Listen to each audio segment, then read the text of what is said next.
Did you see what it wasn't for? Well, Matthews takes the free kick as though it was aimed at him. And McPherson on the run unloads a big kick for a goal. Good contest, Johnson to get a hand on, but Port clear to half-back. In front to Luca, but coming through like a train is Ablett. Luke Ablett kicks to the square. Volandia's there. Bit of... Here's Volandia. Tops off his day so far with a miracle goal. That is Fairlingham straight out of the World Cup, even better than that. And what the appropriate name to kick one of those, Roscoe? Yes. That is amazing. But look at the lead-up work before the goal is just as good. Watch him use his body as he tries to hold. We may see it. He backs, look, holds McGrath off. That is amazing. McGrath's a bigger, you know, you mentioned, Drew, about he picked up the likes of Carey, and he's kept him off the ball. Just absolutely astounding. Will we give that a play of the day? Play of the day, goal of the day, every category you like to name. Goal of the year. Spins out of trouble. Back outside the 50. Robertson. They're set up again. O'Keefe to the goal square. Oh, Gill went high. Gill! Oh, yes! Can you believe that? That is astounding. Second goal of the term to Nick Gill. I tell you what, he's given him something up there, hasn't he? Sure has. And he's been in the contest. I tell you what, he could have maybe given away a free kick, Drew. I don't know how you saw it. Just watch this. Does he push his opponent in the back? Just almost, I reckon, a amount of case for a free kick. And he bangs it through. And just the added toll inside 50. This game is at a very critical moment for the Cats. Thumps it into Northport Oval. Coming through, Dillon read it beautifully. Kane, now the corridor is open for Batsanis. He delivers to Scipione. He's within range. His left foot kick is on the money. Second goal for Josh Scipione in his 8th game from the Oakley Chargers. And they are galloping away here, Port Melbourne. They have kicked 6 goals to 1 in the 3rd quarter. They led by a dozen at half-time. Skipper battling manfully against a lack of height in his department against Dawson Simpson and Oren Stevenson. Ball spills up to the wing. Dillon, as he so often does, turns back into traffic. Now they're calling it a touch ball. Scipione back to Burston. Burston squeezes the kick to Pinwall. He flirted with the idea of going on, and now he goes back and will have one of the most important kicks of his career. It's amazing the number of players forward in the forward half, in Port Melbourne's forward half then, and yet Toby was probably 7 or 8 metres away from any other player. Not necessarily known as a goal kicker. The burden on the shoulders of Toby Pinwall. Port leads by 3 at the moment, and after the kick, Port leads by 9. Pinwall kicks the goal. They've withstood the barrage just for the moment. The look on Matthew Knight's face says it all. Phil Cleary, I know you're a great admirer of the resilience of this Port team, and they, when their backs are to the wall, are sometimes at their best. Well, have a look at it, Peter. Where do you reckon Sam Dwyer is? You called him before. He's come in with a broken leg, virtually, that hasn't fully healed. He's had to go forward. So when I talked about the general fitness or endurance, Fitzy, what I meant was they weren't in peak condition because a couple of blokes are not at the top. You know, yeah. Toby Pinwall's been out. He's had to come into a tough game. But their capacity to fight's remarkable. But they're still in the game. But don't you write Geelong off. I mean, they are playing such good football. And the coach is going mad here, making organising, pushing blokes up, wants Galea to go forward, bursting back. Over to you, Peter. And Johnston take his time. Matthew Dillon was cramping just after that last goal. Johnson to Fleming. Composure, just sidesteps his man.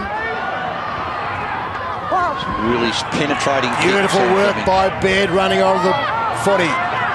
He's overrun. Oh, good pressure. Charging through. And Kane in the goal square. Boston, how did this happen? He's dropped it. He gives it to Galea. Gets a goal. That should be it. Extraordinary facing each other, haven't they? Look at the look on Matthew Knight's face. Fumbling errors on the half-forward line.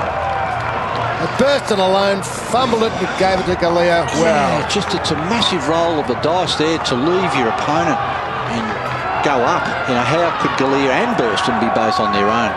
It's a decision-making area, you'd have to think. 5 goals to Galea. We just saw his stellar play in replay from a moment ago. The pressure's back on the Cats now. Wolfenden tackles Hogan. Pinwell first to recover. He's got a couple to beat. Does it brilliantly. Hits up Skipper. He's got players screaming for it in the pocket.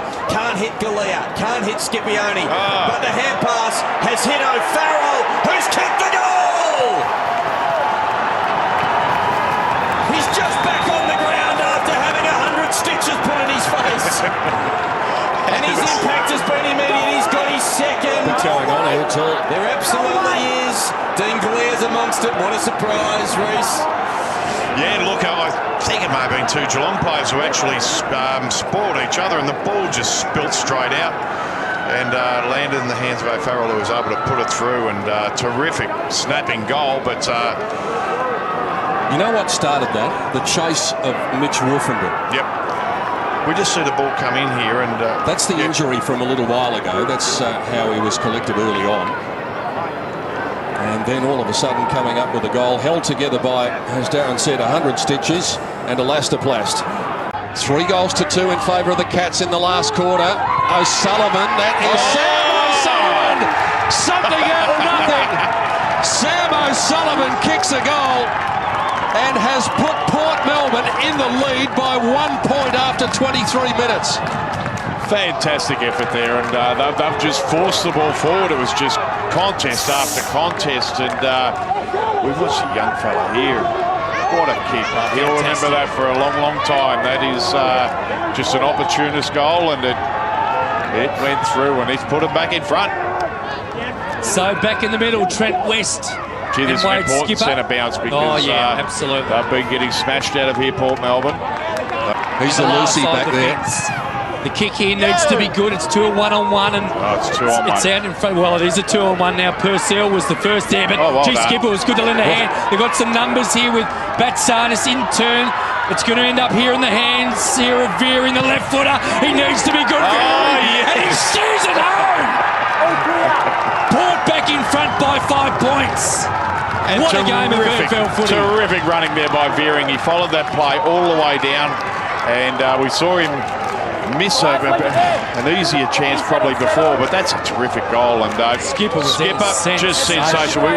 Skipper was going up and down the one spot, to be perfectly honest, and he just willed himself to get that ball and move it on. And it's courageous efforts like that just turn the game around. Thurlow was desperate for the side, but all to no avail. The good bloodlines have made Caleb Veering celebrate. Phil Cleary, this is going to go right down to the wire. What a game it's been. Important centre clearance win there from Port. Just get the ball going their way. They all count right now, and you can tell from Gary Ayres' body language right there. Shocking kick in. Batsanis, steady as she goes, around on the left. Loves it. Loves it. That hurts. Temporaries, Magna works it to Pinwell. Trying to ride the bumps. They've got to take the game on. You heard Gary Ayres at 3/4 time. Langford, here's an opportunity. Kane, 2 bounces. He's just going to go long. It's an open goal square. Needs a bounce. Gets the bounce. That's the start that the Borough wanted early in this final quarter. Chris Kane with his first. Yes, and we mentioned their leaders, and he's one of them. And Johnny Baird looks like he's moving okay at the moment. But what a great start for Port Melbourne, and that will give them a feeling that they can do this. And what I loved was not just did Chris Kane take the game on, but once he kicked the goal, Phil, 13 or 14 of his teammates, all, to use the vernacular, got around him. They did, Darren. I tell you what, Johnny Baird found that voice from deep below, and he's right. He'll be fine. He said it might just impede his social life for a little while, but otherwise he's as good as gold. Somewhere in the mid-teens in the commentary box, thankfully. Dixon over the top. Big stop from Lyle on Harry Taylor a moment ago. O'Sullivan. Port has a runner outside in the form of Templeton, who tumbles the kick forward. Pearson tries to catch eyes on it. Works to the back. Lang releases Pearson to give Port the lead into the breeze.